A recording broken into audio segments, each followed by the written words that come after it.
I'm very excited to have Kiely from Williamsburg, Virginia, with us to demonstrate how she uses a simple lighting setup to achieve dramatic portraits.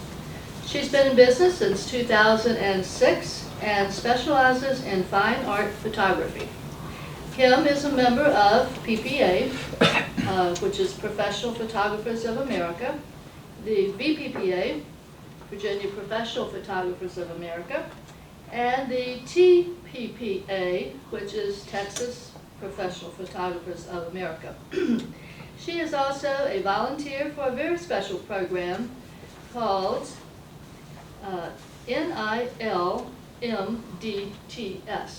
And what that stands for is Now I Lay Me Down to Sleep. So she is also the house photographer for the Williamsburg Symphony Orchestra. Kim enjoys giving back to her community and is always willing to help fellow photographers. Just last week, I believe she was teaching photography to the students of Ty Swartz in Virginia Beach. That's a high school there, right? And maybe you'd like to tell us a little bit about your experience with a group of high school students excited to learn photography, if you have time. So let's all welcome Kim Kiely to the Camera Club of Richmond this evening. Thank you. Like Linda said, I've been doing photography for many years. My grandfather gave me a camera, and after that it was, okay, I'm just going to play.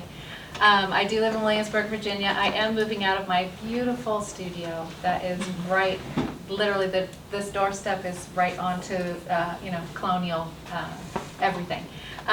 They need the building. It's a historic building built in 1736, I think.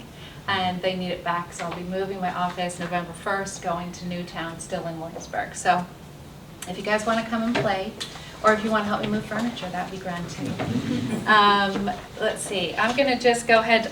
Now I Lay Me Down to Sleep, I'm just going to say a quick thing about that, is an organization that helps families with children who have died at birth or shortly after birth. So I go in and give them heirloom photos of their loved one to have as a photograph for them. So if anyone is interested in doing that, please let me know. We are in desperate need of photographers. There's a great training course that does it, and it's a very rewarding program. Let's see. Let's go to. I'm going to jump out of this. I'm just going to jump right into my slide here. And I'm going to have to do my thumbnails because I don't know how this goes. This is why I started. This picture was taken at my school, and my mom bought the entire thing. 2x3 wallets, the big 8x10. My husband carries this in his wallet. Not kidding. This is why. This is not right. Okay, look at this baby. Oh my gosh, it's just terrible. So that was one of the reasons, one of my whys. This is what I wanted to come across as. This is a friend of mine took this wonderful photograph, and I wanted to look like, powerful. No, that's really not me either, but I'm somewhere in between there. This is my photography. I do many more females than I do males because men don't seem to come to my studio unless they need to about their business. And so I usually get a lot of beautiful, beautiful models that come in. Most of these girls are teenagers. This gal went to Ireland with us, and we did photograph beautiful pieces of Ireland. This is my wee girl. She lives up in Maryland right now, but she is my muse. So is my son.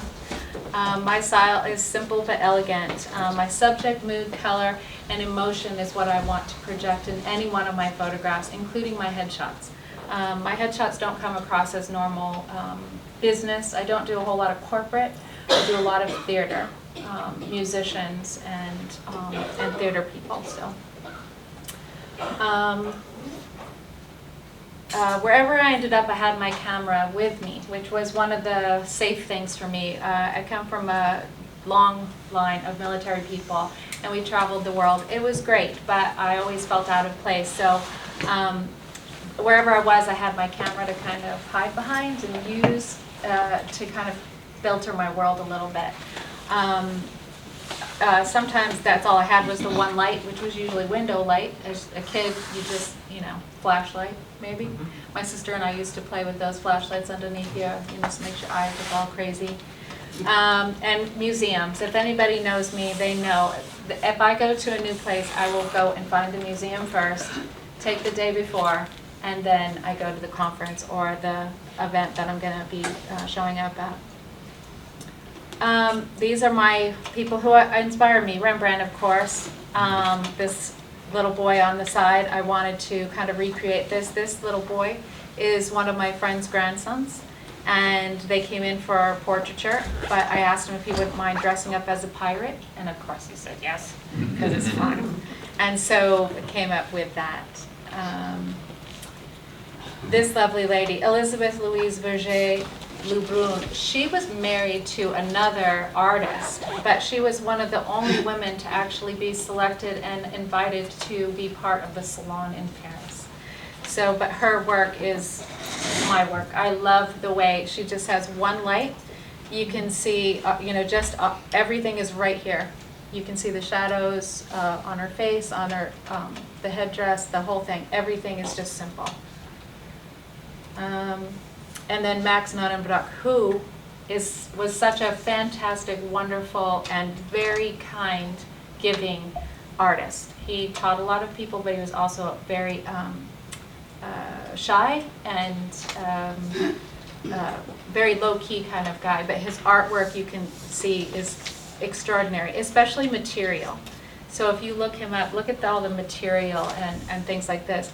I wanted to interpret that, to imitate this in the fabric and make it, quite simple. Gosh, I would love to have that. I've tried to find things that are similar. And this is just a piece of material they had on sale at Joann Fabrics. So I got it for like $3. It was just like a scrap piece. So this is just some of my work. That's my son. We made him Hamlet, which I understand Hamlet is playing somewhere in Richmond next month. It's no, nobody. Yeah, I think it is. Still life is one of my favorite things to do because it's easy and nobody cares what it ends up looking like except me. This young lady wanted just a regular headshot. Well, for me, headshot. And then she actually was one of my models for one of my workshops. So I just had her come in and pose one. Again, my wee daughter. This was actually at Shell Winslow's for a PPA workshop that we did. And this was her niece and her cute little dog. I've recently changed that up and put my daughter's cat here because I thought it was a little bit more spooky. And then this gentleman came in with his family, all from New York, and I said, do you guys want to play dress up? Oh my gosh, you should have seen what they came up with. It was amazing. This was taken in a very light church. It was all very, very bright. And I didn't like it because it just didn't give the vibes that I wanted. So I actually ended up photoshopping this beautiful log in behind her. And then just some more of these. And as you can see, most of my stuff is very dark. This is the way I like to have most of my photos. I want them to imitate fine art in painters, in like museum quality, that kind of feel for it. Someone asked me if I got into painting over these. I'm not good at that. So I'll leave that to the experts and have them do it. This was on my counter, literally with the light that comes on over my counter. It was a flower fell and I thought it was too pretty. So I made it into a nice poster at my sister's house. So lots of women. Always keep it simple. Don't complicate it. I am a huge fan of thrift shops and charity shops and thrift what are they, like consignment and things like that. I find some unique, wonderful pieces, and then I just play with those to use whatever. And I invite you to do this with family and friends at the holidays. We usually end up doing something like this, and it's so much fun. My parents don't really get into it as much as I do. But it is a lot of fun, and my kids love it. So, they'll dress each other up, then we'll do our photos, and then I play with editing, and we make some fun little masterpieces for them. So, these three beauties. This girl I found actually at one of the shops down in Colonial Williamsburg, and asked her if she was a model. She said no, and I said, well, you are now. Big thing, light and shadow. That's all I play with. I'm not into a bunch of lights. I know some people who will use 4, 5, even 6 light setups. I have a wonderful friend, Jen Gershon. She lives in Pennsylvania, and she usually uses 4 light setup, but she sets it up so well that you wouldn't know that she has 4 lights, because she's always using that light and shadow. So she'll use a sliver here and a nice little slice over there, and just to put shadows on and light on different portions. So, and that's what I like to do with my 1 light setup as well. These are all either 1 light or no light. These were just outdoor shots. This was 1 light, this was 1 light. Again, this was a 1 light with a gel on it. That's my husband, he's in the picture too. Went to Ireland, and actually this is his family's names are all on here. So that was kind of fun. I have a project portfolio that I always keep, whether it be on my computer or a physical one. It's quite thick, and I have several volumes of each different kinds of things that I like to do. So collect and select all the things that you love. It can be books and magazines and museum pieces. Music is one of the things I always edit to. It just makes me feel the painting or the portrait that I'm making. Drawing and reading as well. So if you've got a book and you've imagined what this person would look like, it's fantastic to actually make it happen, make it real. My light source, whatever I have, that's usually what I work with. So it could be sun, speed light, off camera. I love working with constant lights, but I do have strobes. I did bring constants tonight, so we wouldn't have to worry about having triggers for that. And then the only thing I usually use for fill is a scrim. I did bring my reflector. When I'm actually traveling, I will use a white sheet, or usually we have posters at most of the conventions. I'll just snag one of the posters. It's a great way to use that white sheet because it is foam core. I do have the enormous V-flats. Do you guys know what those are? Those big, huge foam core things that fold. They're ridiculous. They're wonderful, but I need you. I need you, to build this thing for me because it's so tall, and I'm usually I look ridiculous. This is the process.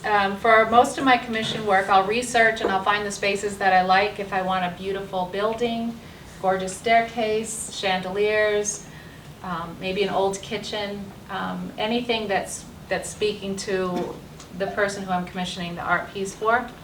I usually check out before to make sure I can go. I don't have to pay a fee to do so. Some places will ask for a fee, so I have to include that in what I do for my client. They get to pay that, not me. So the design, where's this going to end up? Is it going to be a beautiful portrait that's going to be the very center of your living room? Or is it going to be a little portrait that's on the the bed in the bedroom, or maybe on a wall or something like that? Where is it going to end up, and what do you want it to end up looking like? Lighting equipment, like I said, use what you have. There's no need to buy fancy lenses, and I don't believe in that. I started off with a little, Yashica camera, and it was 35 millimeter with a really bad bent lens. It was dropped a few times, and it was bent, and it still came out wonderful. It's how you use the camera. Get to know it. It does make a difference to have a quality camera, yes, but you can really make some extraordinary art with with a pinhole camera, you can make some really fun things. When editing, don't forget to think about your artistic expression. The people that come to me, they're not going to get a normal photograph. They're not going to get, I mean, I do families and things like that, that's one thing. But when it comes to my studio work, they're going to get, hopefully they're coming to me to get a piece of fine art. At least I want to create that for them. So this is my equipment list. These are things that I use and the prices for them. And some of them I use constantly and some of them I don't. This little VidPro LED is the one that I use when I go to the hospitals. It says it's $88. I don't remember paying that much for it. And whatever this is, washi tape, is that what it is, washi tape? I put that on everything of mine. Because there's so many times I've confused my triggers or my lights or my stuff with other people. It's great and it's cheap and it doesn't ruin your equipment. But this is quite bright. So, and this brightness level can go up or down. It also can be warm or cool. So that's what I really like about it because, and then it has the barn doors are built in on it. So I can just, if I wanted to just do it on someone, I can just take this down. This could be the only light that I have. And if I just take it right up here and just do that on them, then that's it. I could have a reflector on that side to bounce a little bit of that. But this little light is, it's pretty beat up, but it's my favorite. Again, it is LED, so it does give that kind of wonky color, but it's still fun. Godox, you guys are familiar with the Flashpoint Evolves? Those ones are really nice. I brought some of those. Those ones are the triggers, they're these square boxes. I have the 200s and I have a 600 that I use that gels go on, and they are perfect for when you're out in the field. They're very light, easy to use, and they trigger very well, so you don't have to be, you can be pretty far away to use multiple, so it's pretty nice. The other thing I bought recently is these LED light wrap duo sets, and they're these little strips. Does everyone remember slap wrist things? That's what these are. So you can have those on. I do food photography sometimes, and I don't necessarily need this big bright light, but this is just a small LED strip. So I can actually, put this on top of here, put that LED strip behind here, and then lay this on top of there, and it just comes out just enough of light that you need to, you can actually use it in different colors as well. So if you wanted to make it a green or a red blue, you can change it up a little bit as well. I do own my Stella Pro Flex. I have not gotten good at using it, but the ones I'm using today are Stellas. These were originally made for divers. So the divers used to use, they're very bright and very crisp, clear, clean color.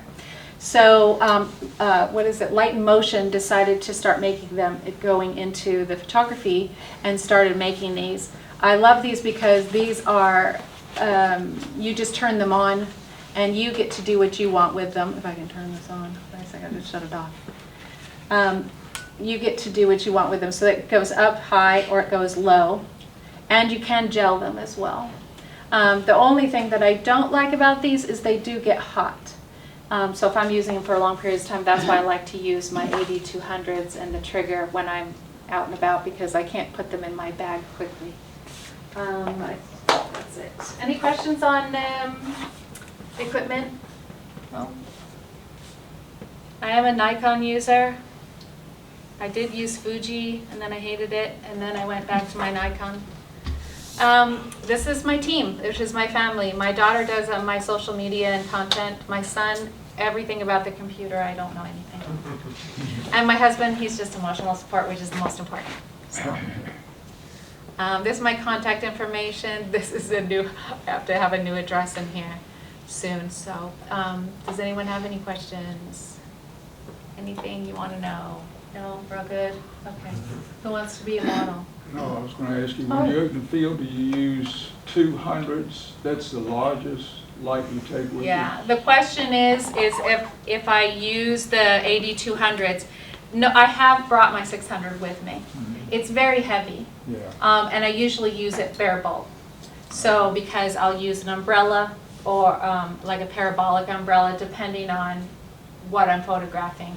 If I'm photographing a family, I'm taking that with me. I just did a family of 8 the other day in Colonial Williamsburg, and I had my 600 with me, which worked out perfectly. But I did have my AD200 behind a tree, so I could get the back, lit just a little bit. And then I had another one to my right for a little bit of fill on the ground, because this umbrella was not nearly big enough for the group that I had. But yeah, everything usually fits in that wagon, and I hate carrying that wagon. So I just hurt my back this weekend by putting furniture upstairs in my house. So if I can prevent bringing a lot of equipment with me, I mean, usually I just bring my camera, 2 cameras, always bring 2 cameras. I always bring at least 3 lenses, depending on what's going on, and I always bring at least 3 lights. So, and then whatever modifier that I might need to use. And sometimes I don't need one, I can just use a wall. So. What lenses do you take? I have, for this kind of photography, for my fine art photography, it's usually my 85. Because I like how creamy the background comes up. I don't want that to be all sharp. I want the background to be soft. And of course, if I was in a larger studio, I probably would use, I've got a 105 that I love using because it's so crisp.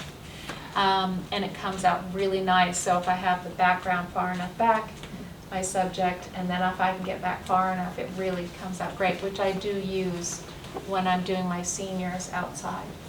And then I do have my 70 to 200.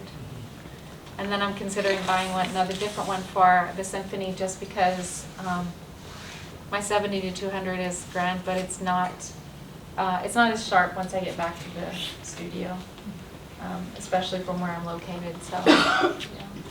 So you look at the 135, is that what you're thinking about? Well, I'm actually thinking of something like more of a telephoto lens, because of the balconies that they have in the symphony place now. It used to be at the Kimball Theater. I don't know if you guys are familiar with that. So it's about this big.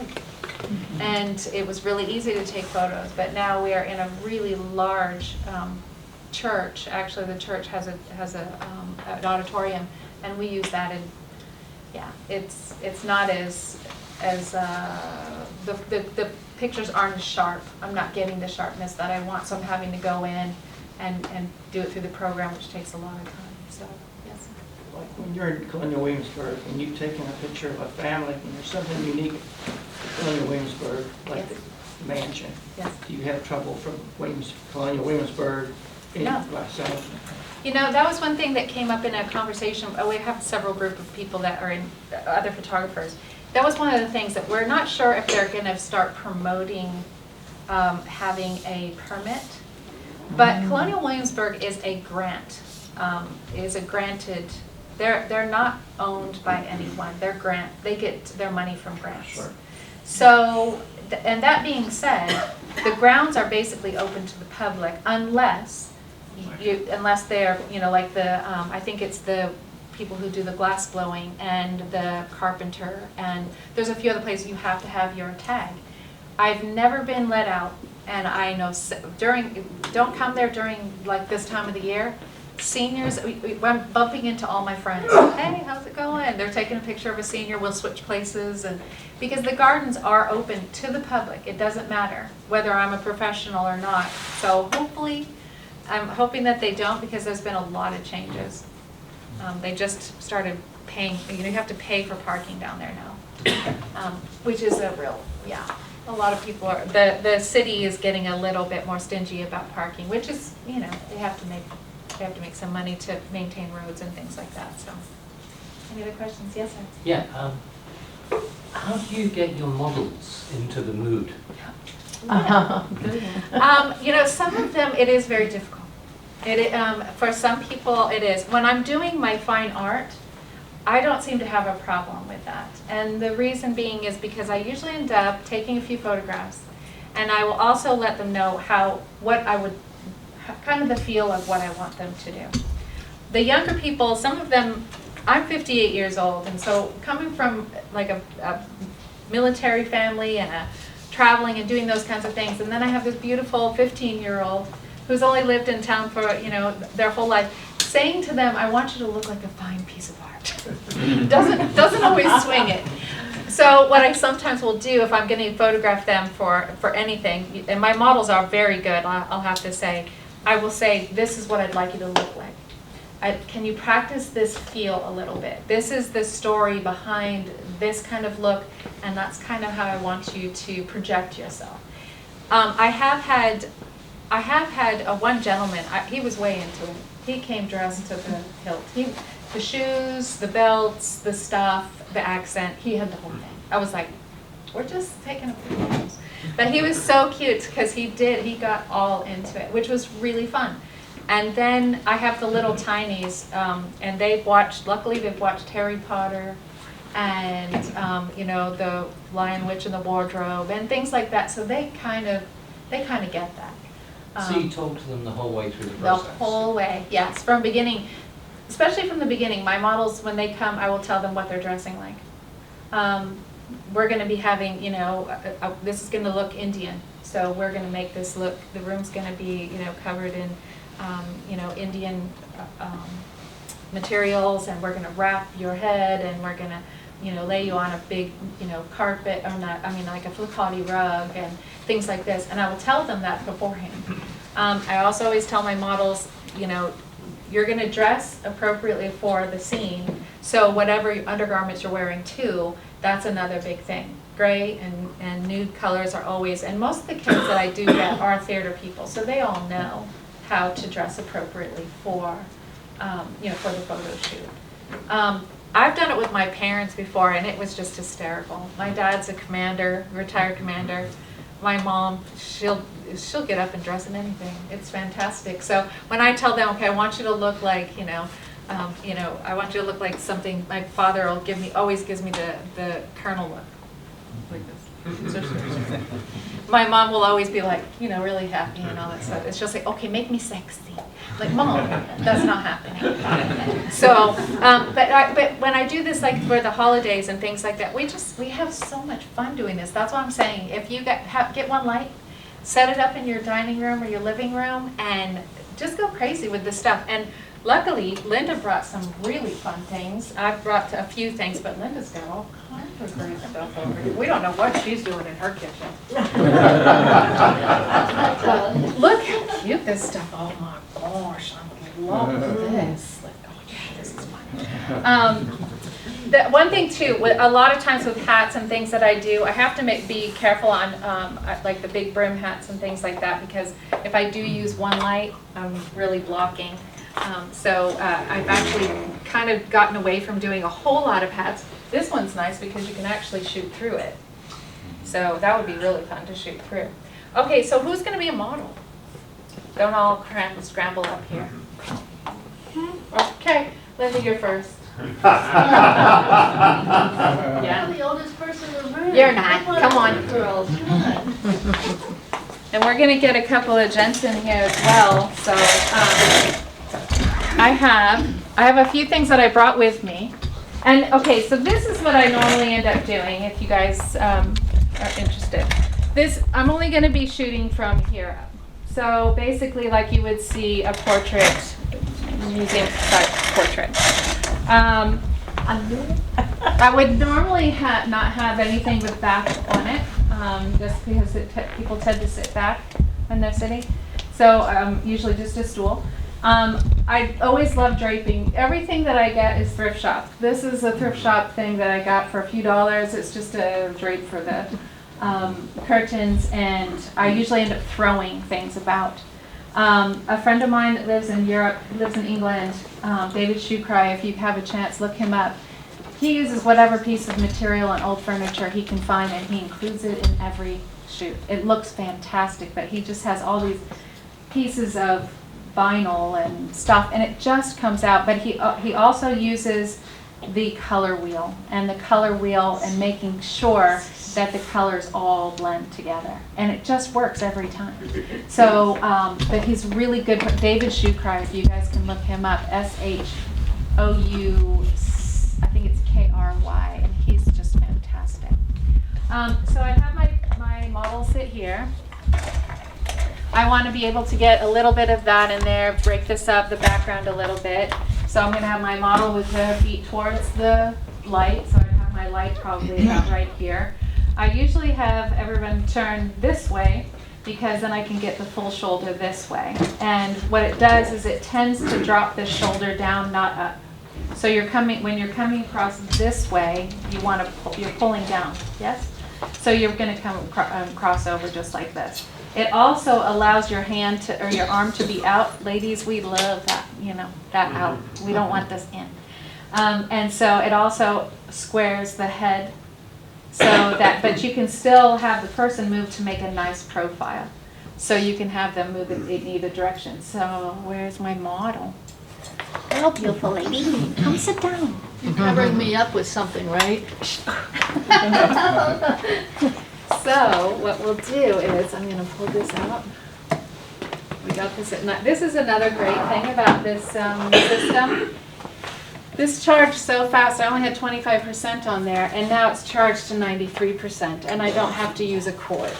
So, you got it. You got it. That must have. So yeah, she was gonna cover you up, Linda. I was. Surprise, surprise. Oh, thank you so much. There we go. You know what? I should probably put. I had my it's in the car. You didn't have it? Yeah, so I'm waiting. Just a second.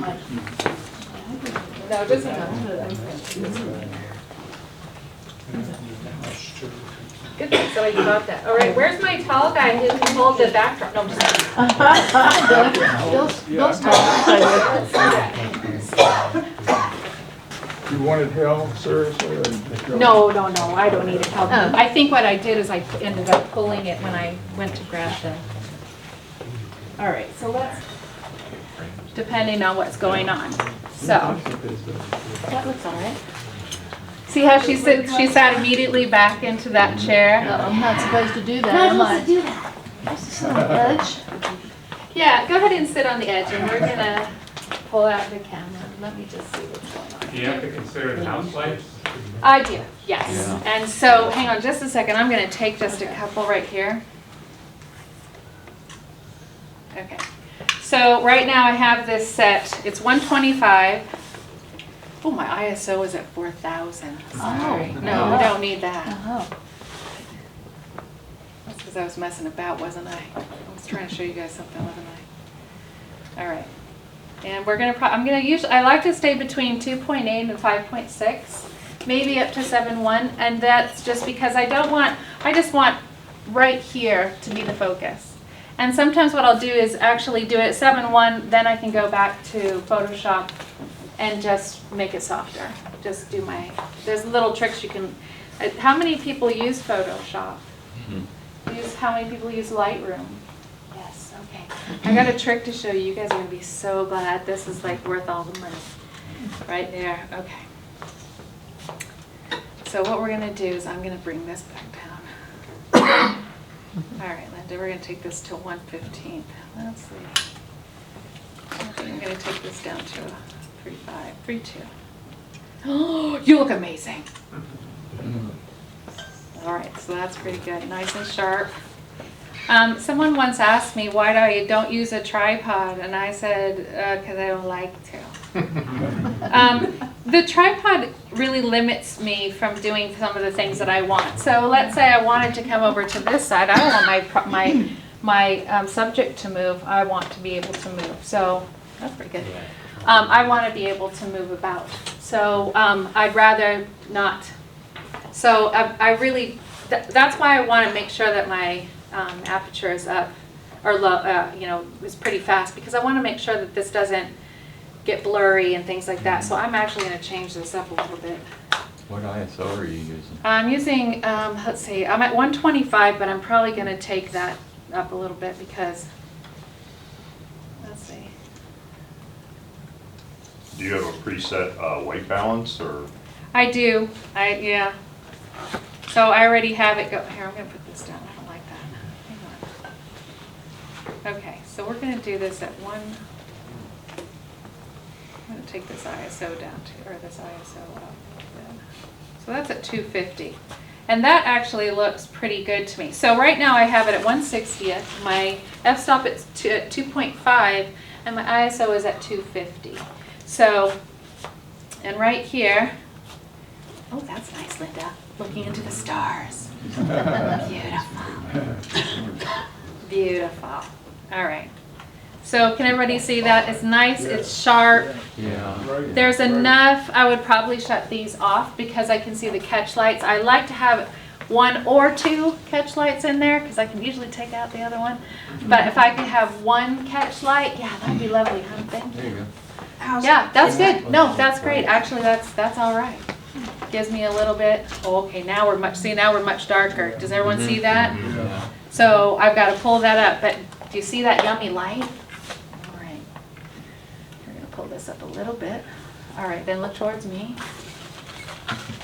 Let's make sure we got this. I'm going to make sure I got what I want. All right, so Linda, you're going to stay looking right here. Look all gorgeous with your bad self. There you go. You're so beautiful. You posed for Bruce, so. That's right. You posed for Bruce, so you should know what you're doing. Oh, Bruce, oh yeah, I know what you're talking about. Nobody wants to pose for Bruce, right? You don't know what he's gonna do with the photos, right? Oh, that sounds crazy. Photoshop expert, you know? All right, so, Lynn, yeah, look right here. There we go. Now, see, now I would probably take this actually doesn't look too bad. Do you guys see that? She has the 1 light on her. And then the shadowing and stuff. Now, it was you, I think, who asked. I do shoot dark. I like to pull up my highlights, or pull down the highlights and pull up my shadows. If you ever study art, it actually, if you look at painters, there's a lot of texture in the shadow. And I don't like it to be so dark that I lose, but I also want to keep it. If I shot this brighter, I could not pull up my shadows. It would just blow everything out. So I'd rather have it dark rather than light. And I've had professional photographers tell me that's wrong, but that's the way I do it, and well, that's the way I'm going to do it. And I don't think it's wrong. You do you. So, okay, look right here, lovely. Just like that. Gorgeous. Oh, beautiful. Right, and so, beautiful. Beautiful, nice light. Now, I always like to have that catch light between the 9 and the 12 in the eyes. So, if you look at the 9 and the 12, it's going to be right somewhere in between there. So that's why, and this is just 1 light. I could do this with a sheet in the background.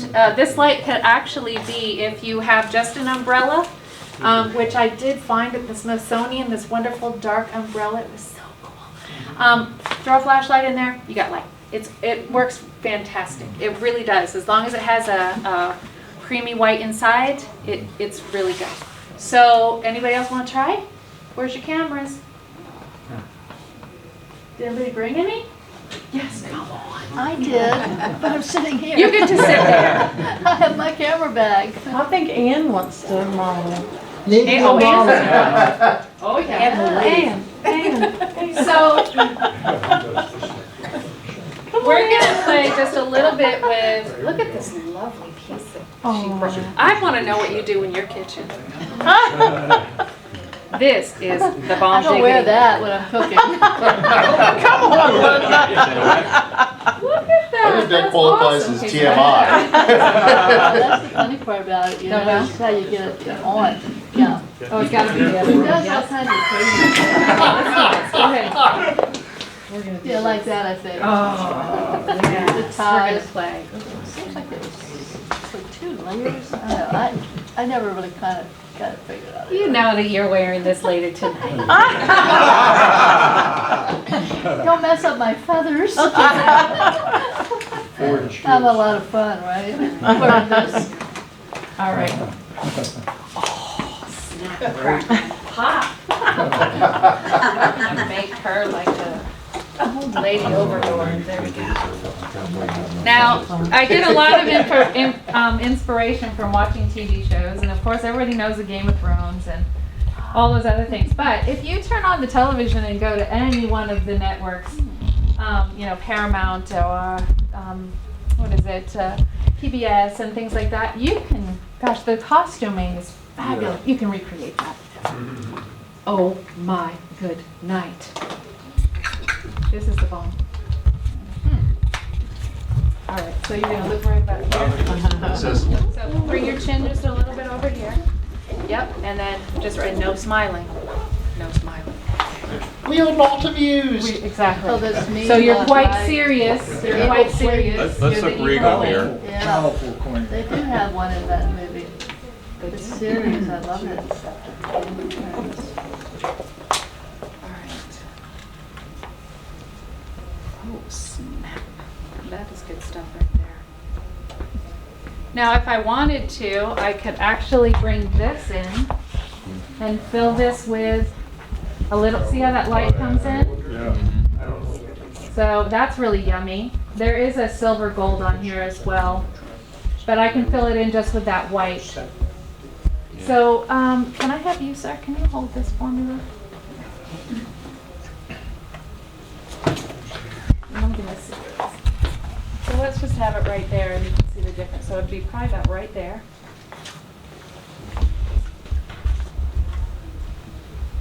Oh, what did I do? I think, oh no, there it was. Okay, now drop that down. Just take it out completely left. Yep. And then let's do that again.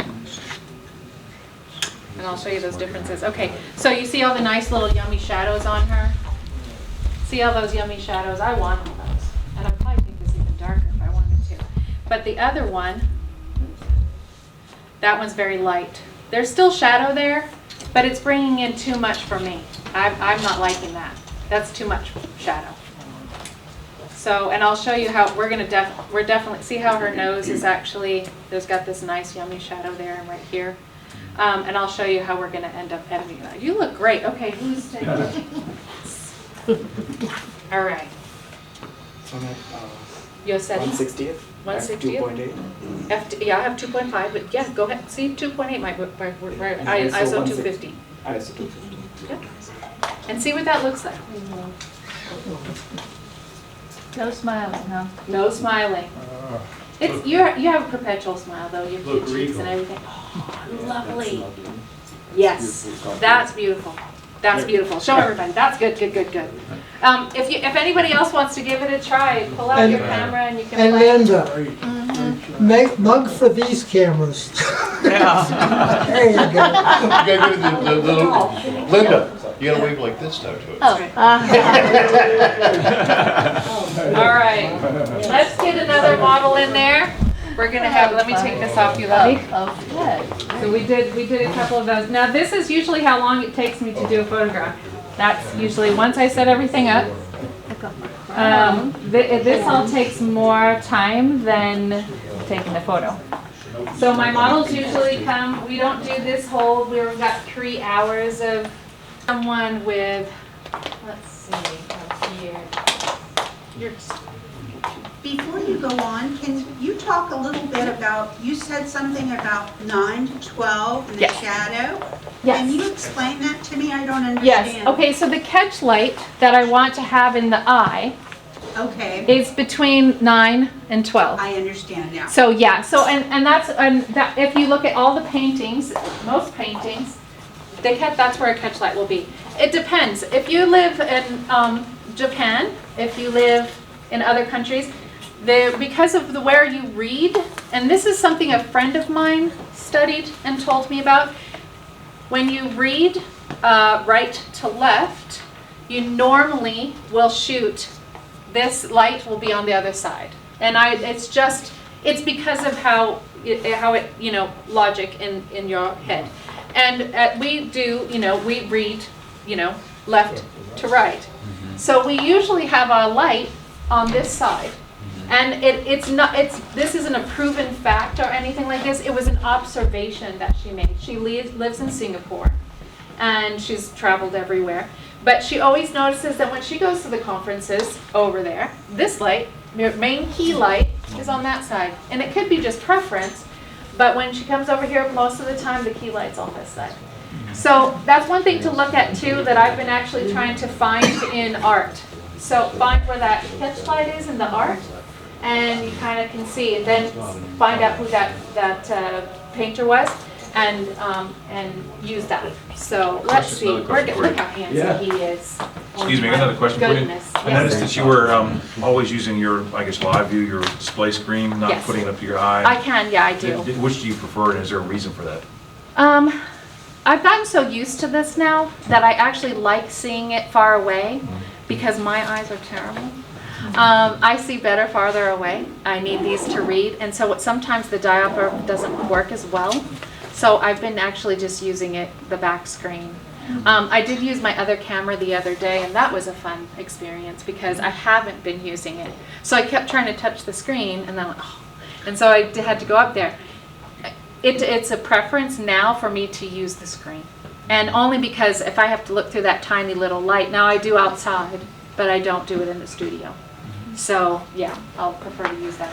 So what should we have him get into, guys? Because your camera's mirrorless, is that correct? My camera's what? Mirrorless? It is a mirrorless, yes. My husband asked me what camera I wanted, and I jokingly said I wanted a Z9. Guess what? I forgot this one. So it was awesome. Okay, so we're going to make this lovely gentleman. What's your name, sir? Rolf. Rolf? Oh, yeah. We're going to get you. I don't need a dog coat. tag. Let's see. What is Oh, where's she the doing? black? Oh, here it is. All right, sir. Can you take off that jacket for me? Sure. Fantastic.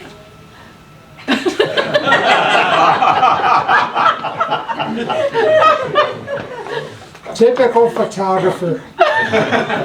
Can't you get undressed? Let's see. I'll be here. Let me take your. Oh, here it is. I knew it was here.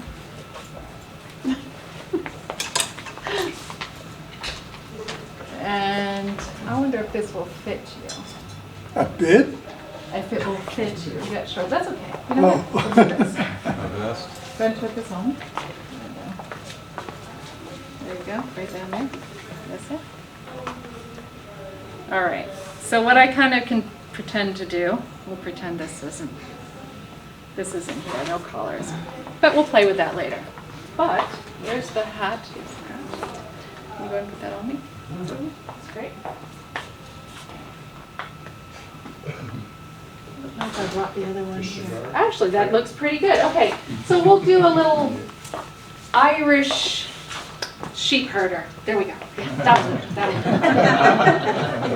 that'll do, pig. Did you guys ever see that? All right, Irishman. Okay, so what I'm going to have you do is you're going to bring your legs over this way, yes, sir. And then you're going to put the, yep, exactly. Actually, that's quite good. I'm going to mess with this. You guys do notice this? Do you see this yellow tag right here? You know I got this from the thrift shop if there's a yellow tag. So let's pop that off. So I haven't even used that, but this is like Lord and Taylor's. Do you guys remember Lord and Taylor? Yeah. Oh my gosh. I was so excited, and it's wool. It's gorgeous. Look at you. You look amazing. Now you have to start talking like that too. Oh, you mean it? You look amazing. This is gonna be a, oh, I see. You gotta get in character. Sheep herder pose. Sheep herder, that's right. All right, so no smile. I don't want, yes. It's been a hard life. Your wife left you for the sheep.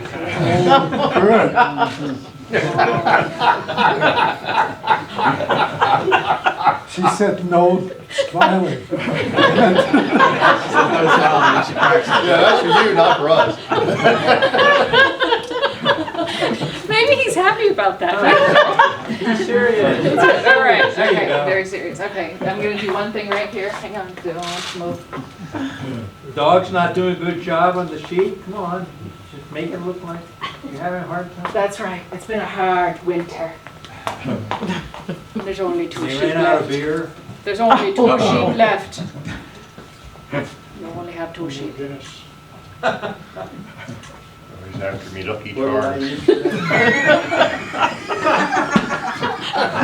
Oh, that was good stuff. Okay.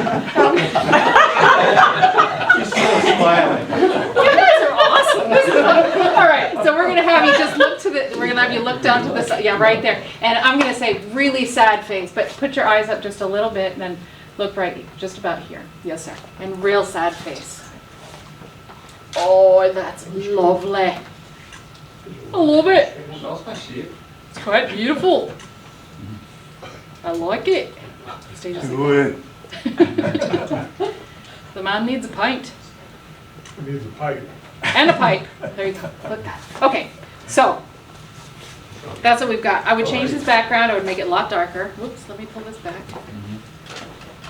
Let's see. Come on, Kitty. Okay. This is the other thing that I hate is that this sensor is so sensitive. Oh, come on. There we go. Okay, so I'm going to play on that. See that beautiful face? Yeah. That all the head. No, I'm serious. Aren't you glad you came? I am serious.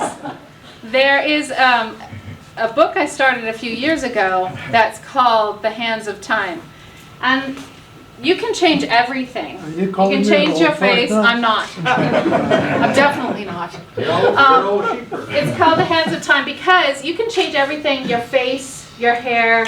You can have, you know, your chest done, implants done, all that stuff. Your hands usually give you away.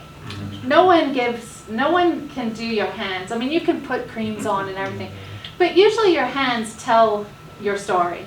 And that's one of the things I fell in love with when I met this 100-year-old lady who had worked for over 67 years in a diner. She was the grandmother of a friend of mine. And her hands were everything. They were literally like skin on her bone on her skin. It was amazing how, you know, she was all arthritic, but she still was cooking and making bread and doing this stuff. It was fabulous. So it is the one thing, yeah, you can get rid of it. You're perfect. You're fantastic. Anybody else want to take a photo? Of course. Okay, I think it's just he and I are going to be playing all afternoon. Get there, Linda. Take those photos. Because you guys get to edit them. You said the ISO is 250? Yeah, this one I actually have it. I have this ISO, I pulled it down to 125. You can try it at 150. You have it at 160 has it. okay, and I have it at 2.5. So 160th, 2.5, and yeah, an ISO 125. Give that a try. And I like it that low. All right, ISO 160. No, your ISO is 125. Okay. Got it. And the, what lens do you have? What lens do you have? Because sometimes it'll let you go. Yeah.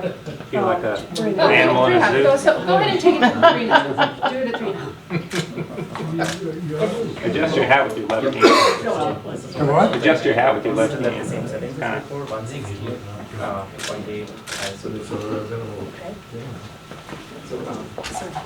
Hello.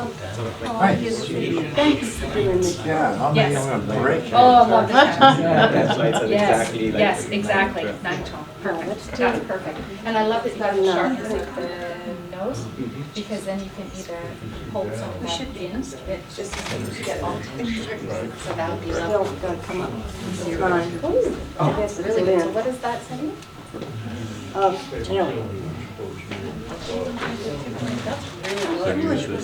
And you have it when you were 70, at 71? Good break. That is awesome. That's really well done. Very, very well done. A point on you don't want I want to be able to get enough of that light. I usually end up telling my subject, rolling up. And normally I would probably have shot from right down here, because, So you're looking at. He is, but I hate to say my back is hurting tonight. I did that, like I said, I moved that furniture, so it should be much farther down here. So go ahead and sit up like you did, and then put your eyes right here, right here. So, and then I would shoot from right here. Actually, that looks pretty good too. Take your eyes down just a tiny bit, right here. my fingers. There you go. Yeah, there is. Yeah, exactly. So, I would think that's a critical factor, where the eyes are. it is. The other, you don't ever want to have a big white underneath the eye. Yeah, okay. You also don't want to have the eyes where there's all white. You know, so the pupil is not all the way over here. You've got to see white on both sides of the pupil, both sides. What adjustments do you make for someone that's wearing glasses? Ooh, that's lovely. So I wear glasses as well. If I have someone who's wearing glasses, I usually have them, depending on what the angle is of this is going to come up high.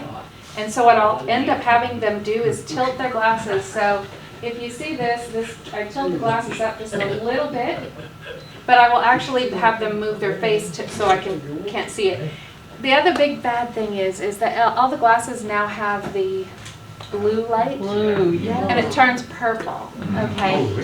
Yeah, and it's horrible to try and get out. I have a whole family I did the other day, and they all had glasses on.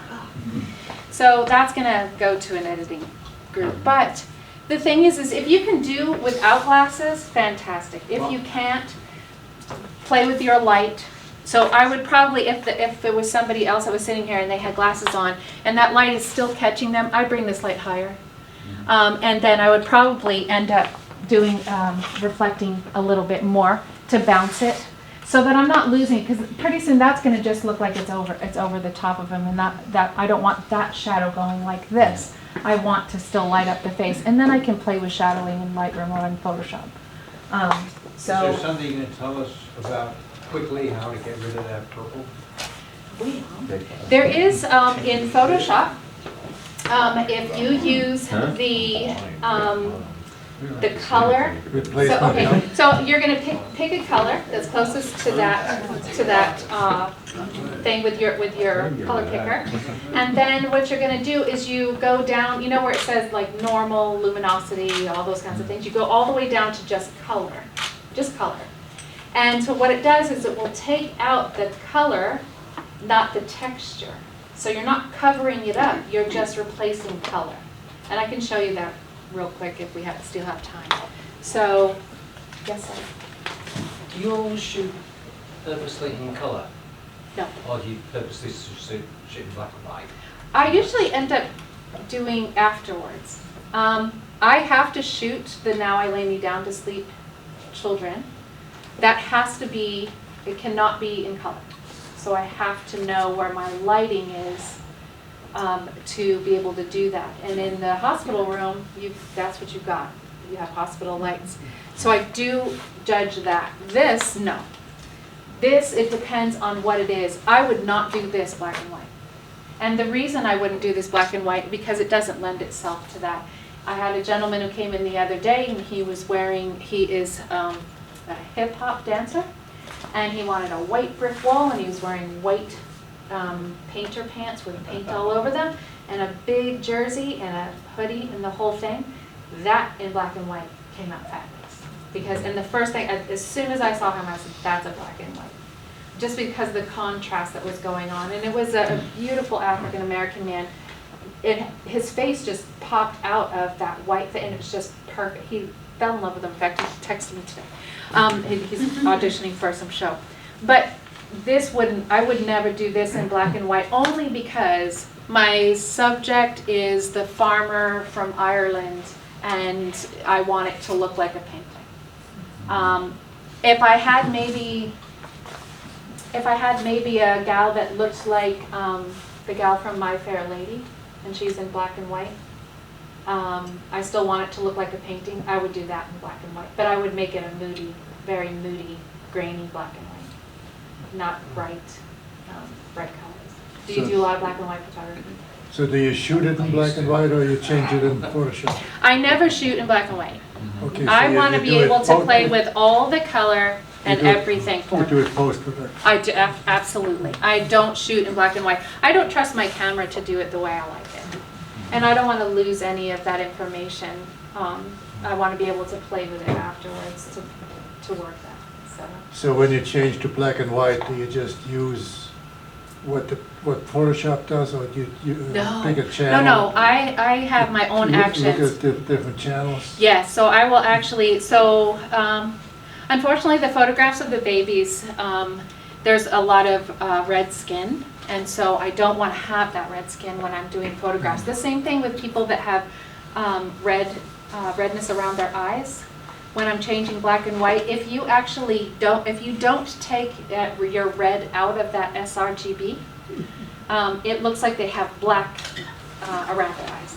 So what that does is it changes that color. So I'll use the slider and pull up get the red out. So, and I've made my own actions for exactly that, so that I don't get those colors. I have like 15 or 16 different black and white, because some of them I do, some of them I don't. The gentleman you saw that was the athlete, that's his own. It's called Jimmy's something or other. He's a friend of mine. And I wanted it to be really grainy and very HDR, so I could show off all of the muscles and the sweat that he had. So, and that's an action I have now. So I created it just for that. So now I can use it on other athletes. So, all right, we're gonna have you take that off, lovely, and go purge your sheet. All right, we need a lovely lady. Oh yes, come on. Go ahead, lady. I could wait for someone to raise their hands. It will never happen. Look at how beautiful you look. All right. Thank you. Okay, guys, what should we put on her? Take the name tag off. Let's see. Oh, they're probably gonna put others over there. Somebody else is telling you to take You know what? it back. I think what we're gonna do here, since you're wearing, go ahead and take your jacket off, love. There you go. Oh, you know what? Is there any green in this? No, there's not. Oh, we'll do this instead. All right, this is what we're gonna do. This is a lovely twist thing that I got at Target last year. Look how cool that is. Just lovely. So what we're gonna do with this is we're gonna take this over your head. We're gonna take it around this side, and we're gonna make it a crown. Perfect. All right. Bill would have just kept pulling it.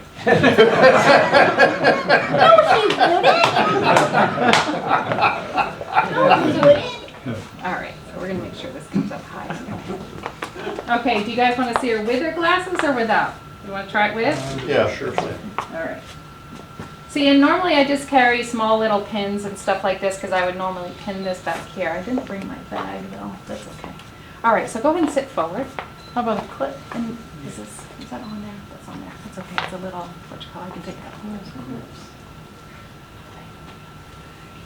Beautiful. See, and I would make this look more like it's actually a hat with a scarf, not just a scarf. All right, so let's see about those glasses. And I did move this a couple of times, so.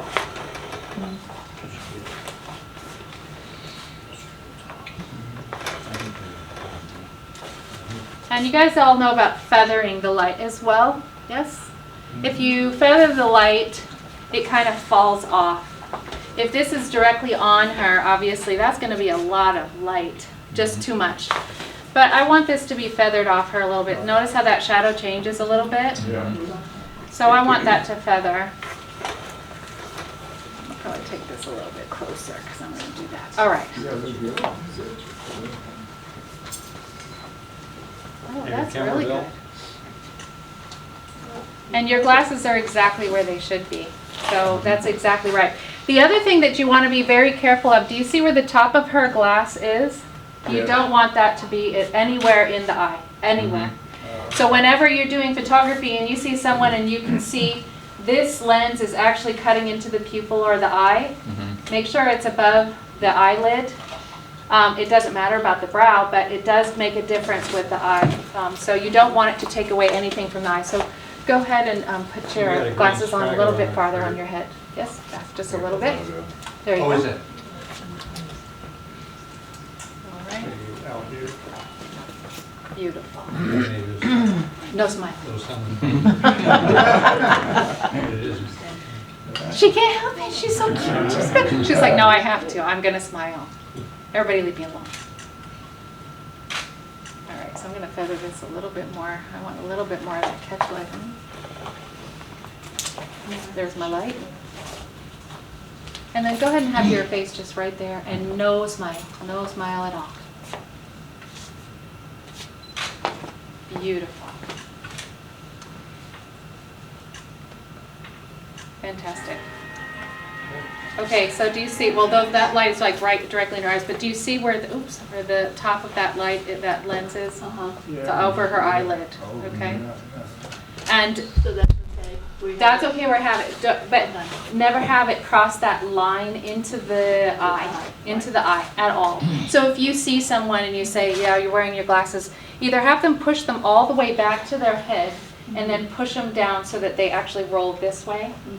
Because you can still see their face. Now, let me just correct that. Someone who wears very thick glasses, well, if you do this, what happens, it makes a really weird optical illusion. So be careful when you do that with someone who does wear a thicker lens, okay? Bifocals don't work well. I've only done bifocals one time, and it didn't turn out well. I don't know another time that I've done them, and because it just... You mean with a line in it? Yeah, and the reason was because the light caught the light at the little juncture there, whatever this, the little thing there. So the reflection off that came off weird. The other thing is that it magnified quite a bit of the under eye. So it was kind of distorted. So, and fixing that was a little difficult. So just something to think about when wearing glasses. So You did great. Fantastic. Do you want to take that home? No. No. Woo, don't forget your jacket. All right, so let's get down to, here we go. Oh, look how beautiful your little faces are. Oh my goodness. All right, so we'll make a folder out here, new folder, and we'll say Richmond camera. RCC, there it is. Put that, and then pull these in.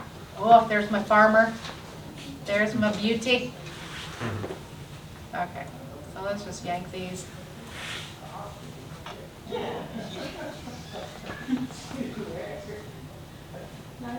Now, my process is I make a folder, I pull everything into Lightroom. I don't do any of the culling.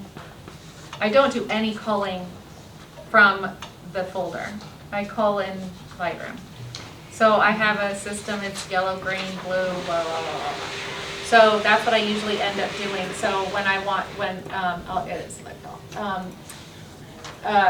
it just saves me time, and I really don't care about the extras because I'm only going to use one or two of these anyway. The same thing, hopefully you guys will do when you're at your Christmas parties and things. Just take a couple of them. Just use a couple of them. You could take 4 or 5 or 6 different photographs, different expressions and things like that. But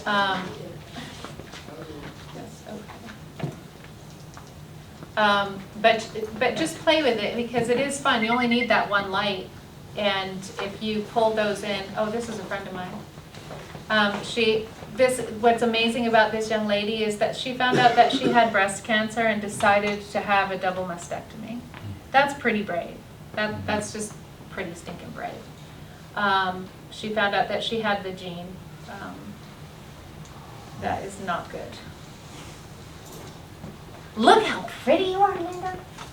You're so beautiful. I can't say that far away. Sorry. Have to come up close.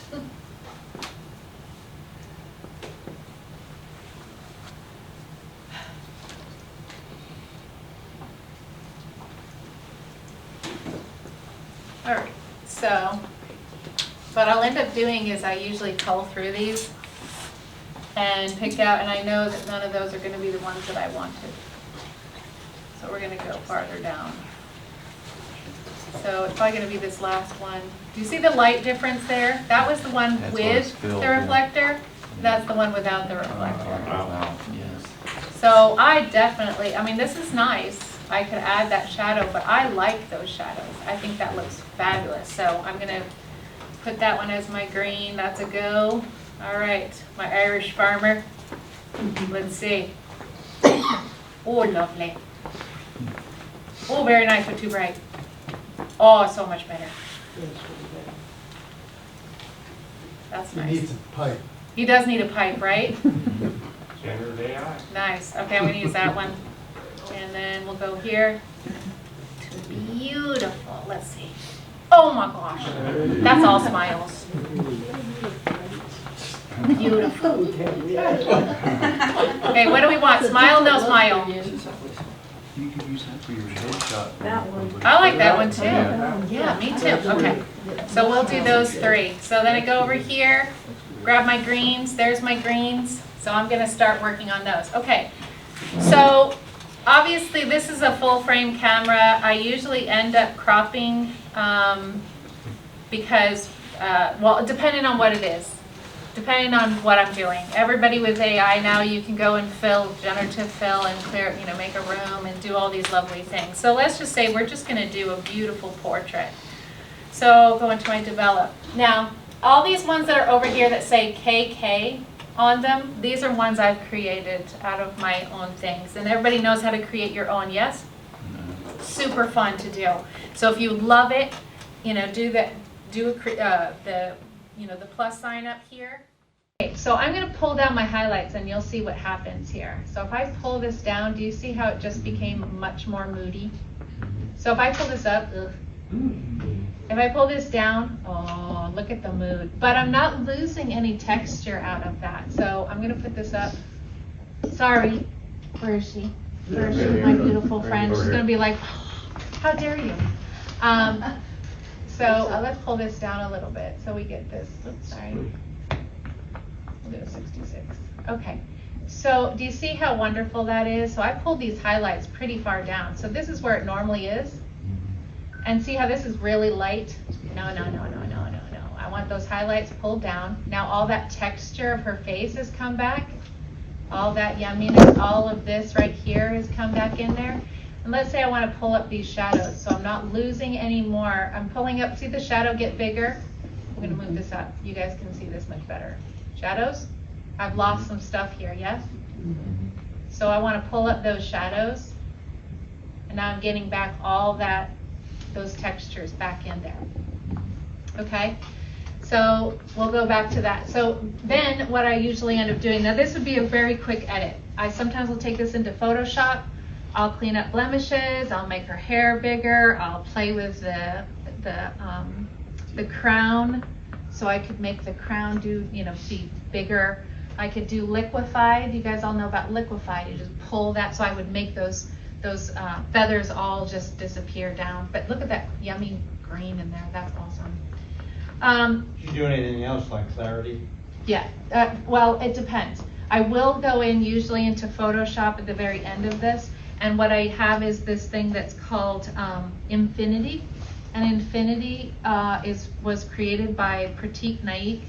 And he is wonderful. It's a really good program that does color balance. It can do clarity. It does highlights. It does all kinds of things. And I love playing in it. It's not you doing it. It's the computer doing it. So it is a fun program when you want to use it, though. Okay. So my favorites, and if you guys want me to, if you give me your emails, I can send these to you, the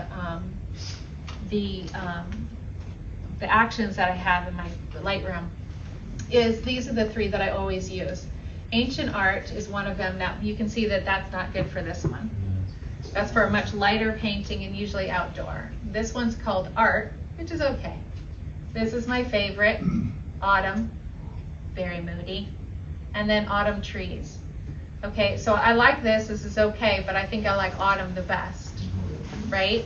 So that's gonna be dark, but I'm gonna play with this a little bit more. So I want my highlights to come down a little bit more. My shadows, I'm gonna pull those back up. See how that just popped? So I made that come up just a little bit. And then I'm not going to darken the background. I'll do it on a different one. I'll probably do it on, okay. So I'll do that. Then what I like to do, since this is a woman, and if I was doing this for a client, I always like to play in texture. And you guys all know the little texture thing makes your skin just a little softer. But you don't want to soften eyes, right? So you want to go into your little, what is it, the new, yeah, wonderful. I love it, love it, love it. I'm going to go to my person, and then I'm going to just select her face. So just the facial skin, and now I'm going to do that. And now I'm going to go back down to my texture, and I'm going to pull this down. Now I can make her super soft. I don't want to. So we'll go back to normal, and then pull this down just a little bit. So let's go in tight here. Clarity would do similar, or I thought? Clarity will actually darken it. So if I use clarity right here, watch what happens. Well, that actually loses the texture, sorry. And if I put clarity in there, that's just too much. Yeah, you bring it down, is what I meant. So bring it this way. I like to use the texture instead because I'm losing some color there. Can you see that, how it just kind of changed color? Maybe a tad. Do you use clarity? Does it work well with you? Yes? Well, I used clarity before the texture was there, so. That probably, that was probably a good thing to do that. You ever play with the neural filters? And I have. It doesn't turn out the way I like it though. Maybe I'm doing it wrong. I hate to say I haven't had a whole lot of time to play because I've just been a little bit working a little bit too much. The other thing that I don't like is the thing that does the eyes in this, the iris and the pupil. It makes it look weird. Like the whites get too white, and even if I pull it down, it starts to get like gray weird. So what I end up doing over here is, and I've got a gazillion of these, which I shouldn't. There's only like a handful that I use, is my brushes. And I will actually go into my brushes, and you guys can see how many I have. This is ridiculous. It's very clear that your catch light is on the side there. Yes, yes. And even this one, I would probably have had her turn a little bit more because see how it kind of spilled over right here. I would want that to be sharp and that to be sharp. And I'm using way big modifier as well. I did bring the other modifier, which is, it literally is the dome that just goes over the top of that. And I could have just used that. I just don't like it. It's a little hard.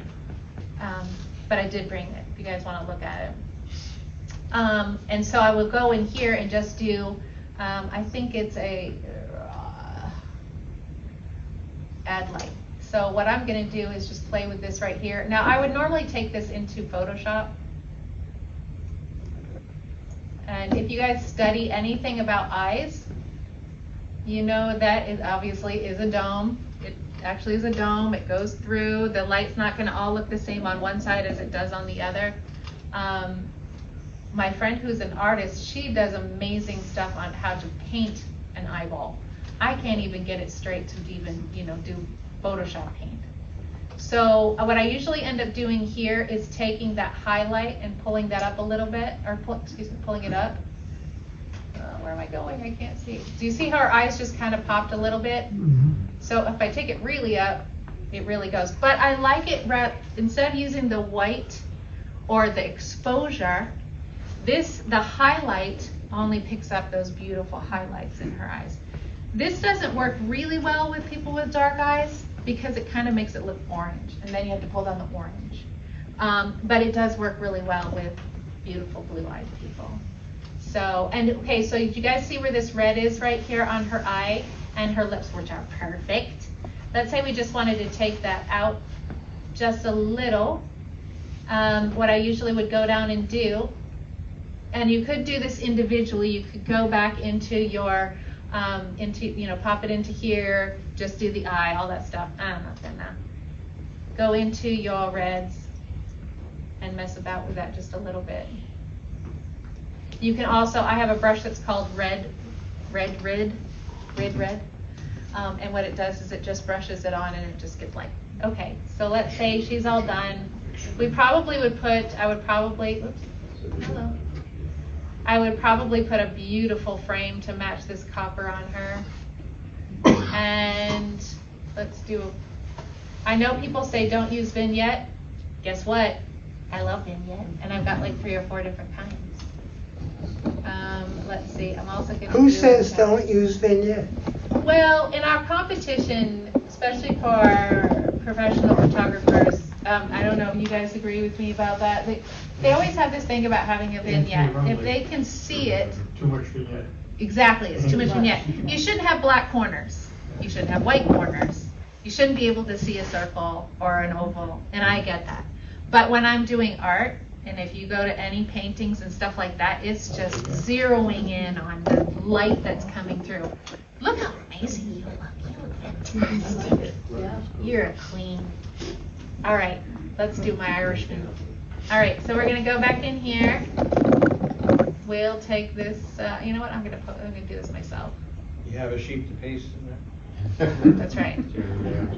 I take the, I usually like, I usually have people cover any skin. Arms are crazy to edit. So I like using long sleeves, or I will edit them out. So let's do that. Now I'm gonna make this background a little bit darker. So let's go with background. Oops, did I do that right? Yeah. Yeah, there we go. So I'm gonna pull this exposure down a little bit. Do you see that? Because it's kind of mottled. I should have probably, I can see the different rings on there, and that light probably really picked that up. We'll have to play with that a little bit. So let's do some shadows right here. I don't want to lose this hat though. I want to make sure I keep all that in there. All right, so let's see. Who was talking about the black and white before? Who is that? Yes, sir. Okay, so let's say we did want to make this a black and white, because he does have a wonderful, rich face. Everything, all of the texture in there is fantastic. And since we have this beautiful light that's just kind of bouncing, just spraying off of him, let's say we wanted to do a light. And let me show you just one of them that I do use often. Okay, do you guys see how many gazillions of these things I have? I have my favorites. I even have a Rembrandt one. Okay. So this is one of my relation ones. And I made this one, everybody knows Tim Walden. Yes, no? I know you guys probably heard of Tim Walden. He's a really good relationship photographer, and almost all of his photography is black and white. And it is just studio light, and it's fantastic. So that's a good one. That worked very well, yeah? You think? Let's say we wanted to keep that. Let's say we wanted to keep that that relationship light in there. Of course, I lost it. Okay, so let's click on that. Come on. Okay. So let's say we wanted to keep that, but I'm losing some text or some stuff here. This is the trick that I learned in Photoshop or in Lightroom. You're going to click on this right here, what is this called? Masking. The masking. Okay, you're going to click on that. You're going to make a new mask, and you're going to go down to radial gradient. And maybe you guys already know about this. You're going to make a radial gradient around this guy. Okay? So you're going to bring this down. Let's see if this works well. Does everybody know how to use this? And then you use the toggle on the side. If you hit Command, you can just move. Oops, I'm sorry. It's Option. Right? It's Option.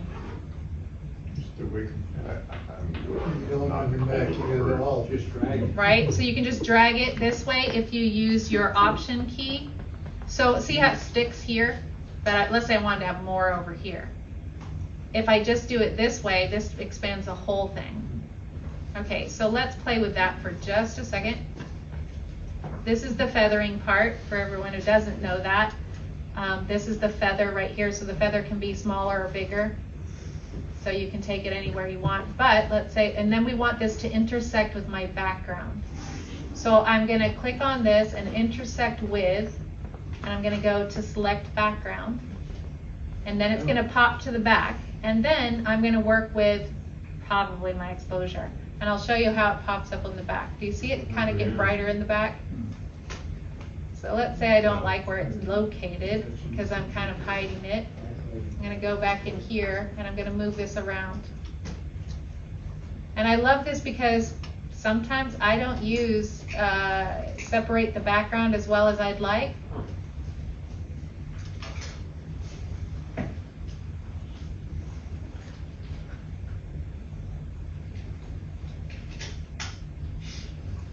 Don't make it a little moody. Okay. And let's say I don't want that exposure to be that bright. And I'm gonna pull up those shadows a little bit. My white's pulled down a little bit. I'm probably gonna move this one more time. So now I have a little bit of separation between him and that background. And do you see how it moves? It's just behind him.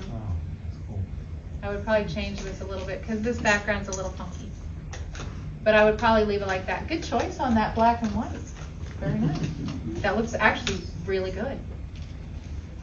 See, I would have made you look older and like, you know, you've been working with those sheep all day. You're covered in cow. All right, so that's one of them. All right, so that one's finished. That looks amazing. You look so good. All right. Oh, now we get to do my favorite one. All right, this is good. Look at that. Awesome. Fantastic. Okay, so I would crop this in. I don't want to lose the hat though, so let's say I'm going to crop this in myself. So let's undo that. Pop it in here. Now this one I'm also going to take and I'll put this one into Photoshop so I can show you something. So we're going to do that there and go into, oops, go back. And we're going to go into my highlights. Pull those down a little bit. My shadows, pull those up. See how her whole side of her face just came up. Before we had it here. Let me see there. See how it's dark. It's way too dark. It's not enough. Maybe if I got closer, it probably would do that really well, but I'm not sure. See how dark it is? So those blacks are all messed up. So let's go ahead and we'll do those shadows. And now we see her beautiful face. Okay. So we got that in there. Perfect, perfect. Do we want to put something over it? Let's see, my autumn trees maybe. Oh yeah, that's good stuff. So we'll click on that. Come on. And then we're going to darken that background again. Now normally, I'm sure you guys all would go back into Photoshop and do this, right? Because I used to go back and forth between Photoshop and this, and oh my gosh, it was just a mess. Oh my gosh, that's beautiful. Now, I would probably take this down a little bit just so it's a different thing. I would take this down so that the picture was bigger, and I would expand on the entire outfit. Like put a bigger coat on, or make a different, you know, put a different shirt on, or whatever. You're perfect, it looks beautiful, but I'm just saying, if I was gonna do this as you know, to present this to my client. Okay, so let's go into Photoshop. What's my time? Okay, I've got about 10 minutes there. We'll just do this very quickly. Okay, so these are all the programs that I have. I use all the NIC programs. Do you guys know about NIC, NIK? They're fun, they're all that stuff. I don't use them as much as I used to use them. Topaz is another big one. I love their Sharpen AI, but now that Lightroom has theirs, what do I need it for? It is just as good, right? Yeah. Exposure X5 I use on a lot of paintings for children because I can get a lot of different texture stuff in my Exposure X5. So let's go into Adobe, and let's hope it works and doesn't crash. Okay. Sometimes it does. Let's see. There it is. Okay. Gorgeous. Okay, so we were talking about how you paint over someone's eyeglasses. So let's say she did have something on her eyeglasses. She doesn't. But let's say we wanted to. You pick the color closest to her eye. So we would say, come on, where's my picker? What's going on? Oh, I'm sorry. Sorry. So I would pick what's closest to her eye. Let's say we want to make this disappear. The purple would be, you know, obviously something we would do. So we'll start here. So that's the closest. you go up here from normal, for your mode, and you go down to color. And so you go over here, obviously, change your thing. And you're gonna just start painting it in. Now, I always start off with the opacity between 5 and 10%.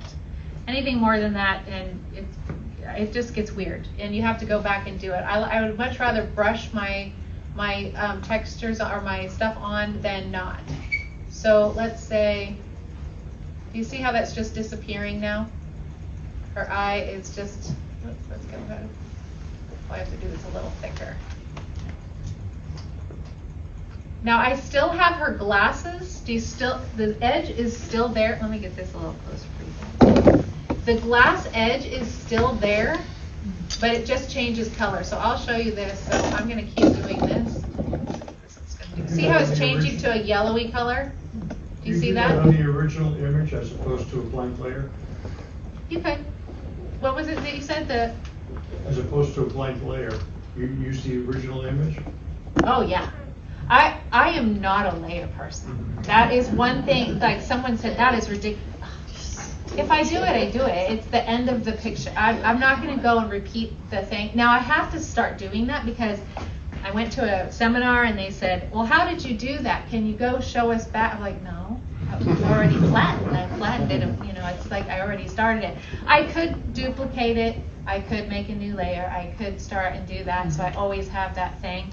And I know it's destructive. I just don't care. So, but do you see how this is just turning a yellowy color instead? Of course, I'm doing it really just so light. Let's just pull this up so everybody can see it. Do you see the start to turn color? Yellowy, yellowy, yellowy, yellowy. Okay, so that will change the thing. So, but if I wanted to make this disappear, obviously I would use my heel. At least I would. I don't know what you all do. I love this heel brush. I love it. I love my heel brush. Look at that. It even gave you just a little bit more eyelid. So it works really well. But if let's say you have that purple on there, I could just change that color. Now, when you change the purple to that skin color and you're using color as your mode, it doesn't come out the same. Like you just saw, that purpley color went to yellow. So then you're going to go back in and you're going to stroke over that again. And I would use I would make a layer for that so that it actually will block that. And that's where I would use that. Now the purple comes off, and it depends on where it's located to, which is a real pain. Because then you have to recreate the eyeball if it comes out next to the eye and stuff like that. But for this, I wouldn't. I mean, this would be a simple thing. Do you see how that just made her eye just go? Obviously, I wouldn't do that twice because that's going to mess that line up. Kind of, sort of, maybe. And I usually use a Wacom. Do you guys use a Wacom tablet? That's so much better. It is. Yeah, especially when you want to get those things. So let's just, we'll go back and we'll reset that. And go back. I can't do that. We're going to get out of this. No, we're not going to save it. Okay. But that is also where I would put my textures is in Lightroom. If you guys use textures or overlays, I would put, overlay and then brush it off of her. So I could still have the texture around her, but it's not overpowering like the cracks that are usually in paintings. It's not the cracks all over her, they're just softened. I wouldn't take them off completely, but I would soften them so that it still has the texture. Background I don't care about, but definitely in that, just the face, I would definitely want that, just a very light texture. So when you got up close to it, it looks like a painting. So, do you guys have any questions? Was it boring? You can tell me. One thing that you mentioned, like how you soften the kind of edges, like where if you are when shooting something when that's kind of like sharp, but then you want to kind of soften it. Yeah. So you said when you had a Photoshop. In Photoshop? Oh, yes, that's right. Okay, let's pull this up real quick. Go back into Photoshop. Okay. I could probably make a shortcut for that, but you know what? Don't want to. So I always use this to finish off any of my paintings, especially when I'm putting them in for competition, because I'm looking at this and the colors to me, obviously, they don't go together. I've got a very coolish color of the scarf, and then the cool color of the green, but her face is very warm color, so which is great. And so I want to go in here. This is, again, it's called Infinity Tools. This is for the skin. I can't read this. Yeah, it's this one. So it's Infinite Color Suite. I'm sorry? That's a plug-in? It is a plug-in. And during the pandemic is when they kind of started it. And so I was our guinea pig, which was so nice because there was a gentleman in Germany and then Pratik here in the United States, and they were trying to put this together to see what would work best. And so I bought it then, and then I've just updated it since then. I always shut everything off. The selective color, I do that kind of stuff for fashion photography, selective color, the other ones like the curves and all that stuff, because you can do curves, you can do your own curves. I much prefer that. But what you do is you can hit the intensity of what you want, whether you want it to be really light or really dark. So let's say we want it just a little bit higher. So we're going to play with this, and what it does is it makes a color change for you, so that it will try to do its best to match the colors consistently.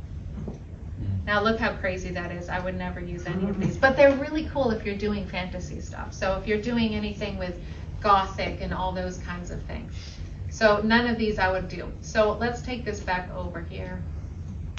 We're going to just do it very lightly. So what it does is it does the color balance for you. It selects the color that's best color balance for that. That's better.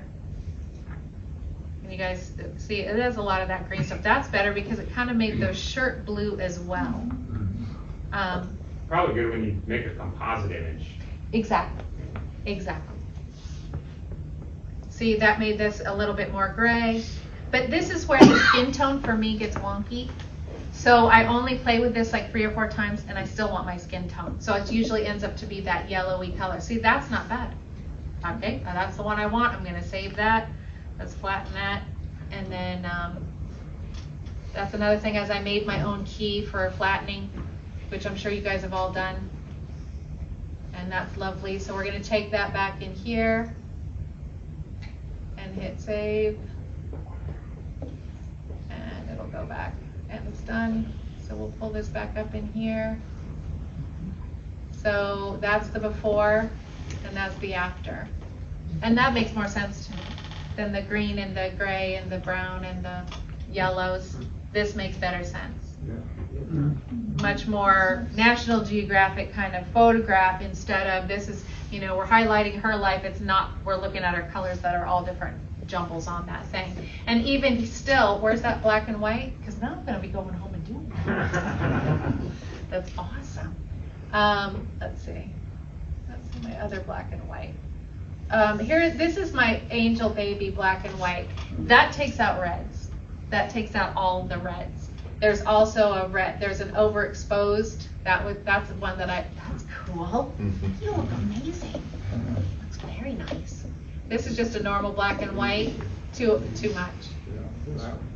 That's fun. So let's leave that one. Okay, come on. But now I would use this overexposed probably on a man because well, this looks good on you. I'm gonna say this looks amazing on you.